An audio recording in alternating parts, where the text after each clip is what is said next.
So guys, in this video I'm going to show you that how you can delete your story on your TikTok.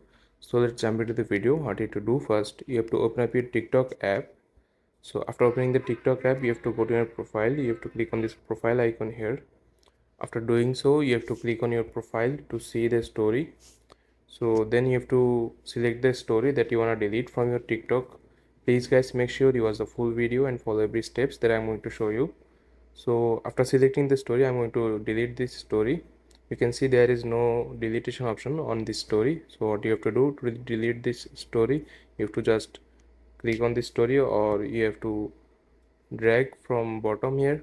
Then a bin option will pop up. This is the deletion option. You have to click on this, then you have to click on delete. Then your story will be deleted from your TikTok. So this is how you can delete your story on your TikTok app.